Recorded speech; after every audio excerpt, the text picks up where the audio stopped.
Hi, this is Dr. Whiting, and today I want to talk about another issue that affects women, but this time women of childbearing age, and that is PMS, or premenstrual syndrome.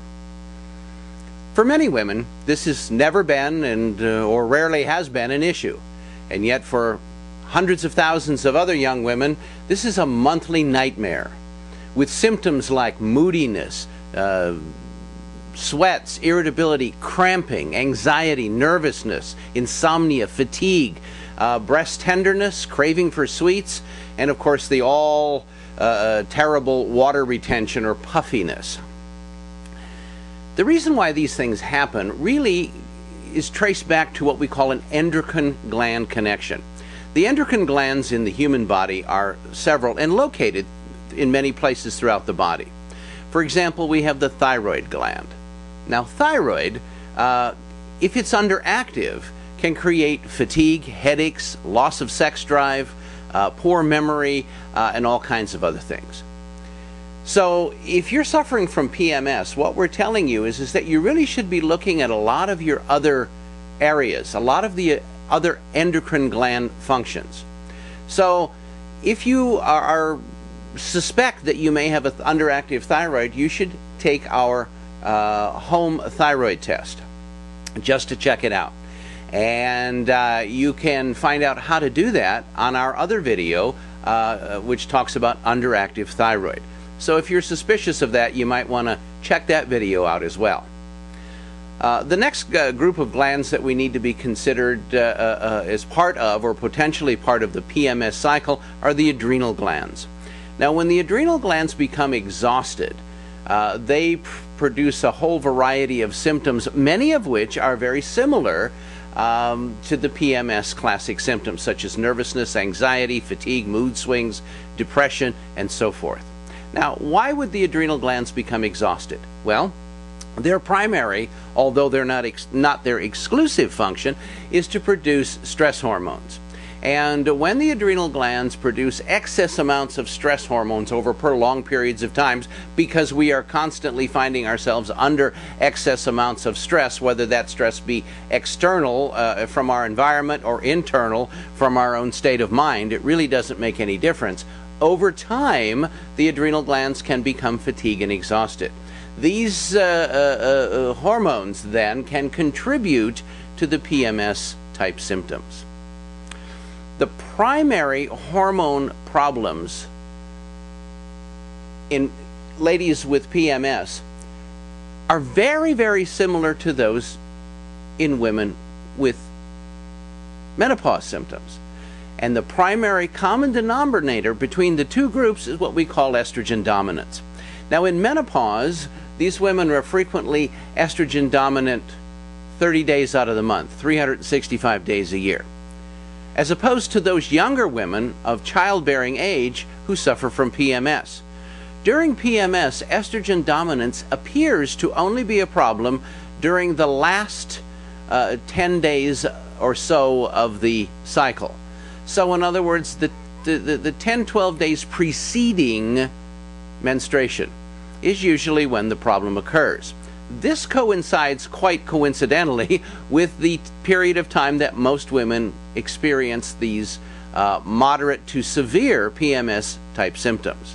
Usually everything goes along well until they start to get about halfway through their 28-day cycle, maybe a little further than half, and then the moodiness, anxiety, mood swings, anger, puffiness all begin to come on with a vengeance. The body needs extra progesterone, which is another sex hormone, during this particular part of the cycle. And if you are estrogen dominant, and or if your body is unable to produce adequate amounts of progesterone, then these symptoms can accelerate, they can become extremely severe.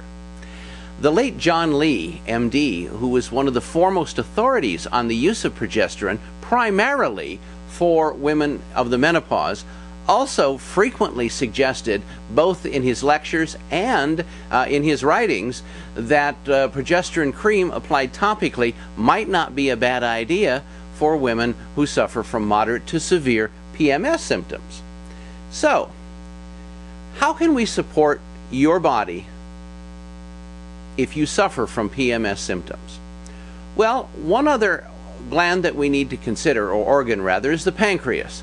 During periods of PMS, many women experience what we call fluctuating blood sugar or temporary hypoglycemia.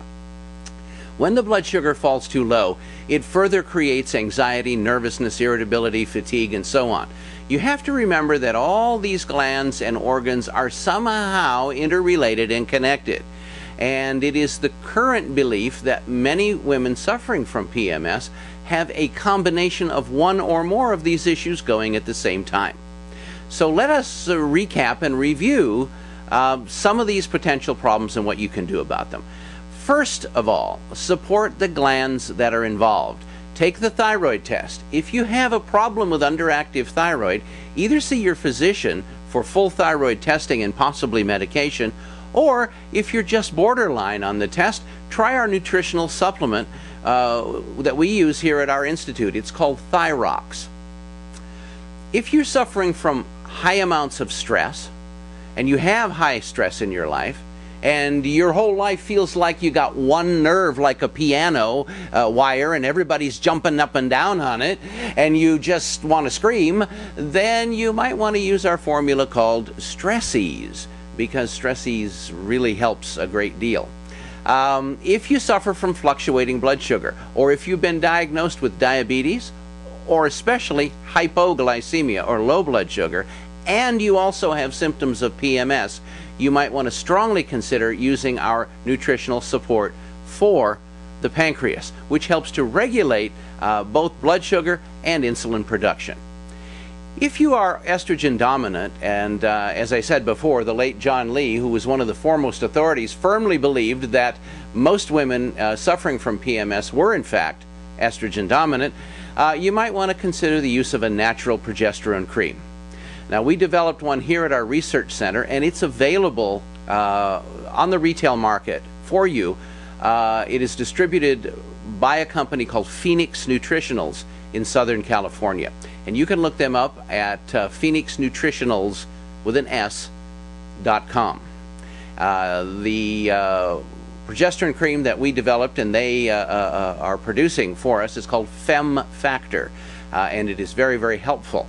If you choose to use Fem Factor and try it in this matter, you must remember that it is very important to use it only the anticipated 10 days prior to menstruation. Once menstruation begins, you should stop using the cream until the next cycle rolls around again.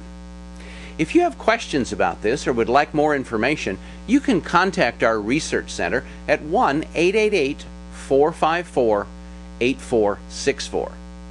You can also email us with questions at askthedoc@healthyinformation.com. And of course, our website is www.healthyinformation.com.